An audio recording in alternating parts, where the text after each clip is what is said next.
ప్రధాని నరేంద్ర మోదీతో పాటు మునుగోడు ఉప ఎన్నిక బీజేపీ అభ్యర్థి రాజగోపాల్ రెడ్డిపై టీఆర్ఎస్ వర్కింగ్ ప్రెసిడెంట్ కేటీఆర్ ధ్వజమెత్తారు.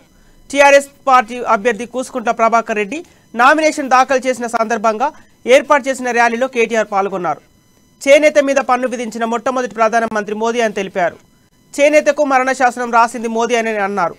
ఆయన కంటే ముందున్న 14 మంది ప్రధానమంత్రులు చేయలేని దుర్మార్గాన్ని చేసి చేనేతకు మరణ శాసనం రాశారని కేటీఆర్ విమర్శించారు. కాళ్ళ నొప్పులు కీళ్ళ నొప్పులు ఉన్నాయి కానీ ఇక మిగతా అంతా బాగానే ఉన్నది అన్నది. అయితే మరి ఆడిపోతున్నా ఇక మిగతా అంతా బాగానే ఉన్నది అన్నది.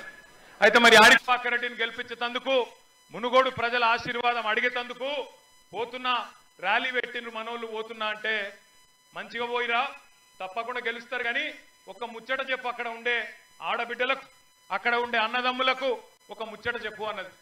ఏం చెప్పాలి తల్లి అంటే ఏం లేదు కొడుక, ఈరోజు నా ఇంట్లో నా కోడలు పిల్ల ఉన్నది. ఆ కోడలు పిల్ల మాత్రం నన్ను బాగా మర్యాద చూసుకుంటుంది బిడ్డ అన్నది.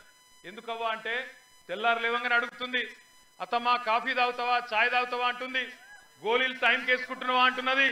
నాకు బాగా మర్యాద ఇస్తున్నది. ఈ మర్యాదకు కారణం నా పెద్ద కొడుకు కేసీఆర్ అని చెప్పు కొడక అందరికని చెప్పింది.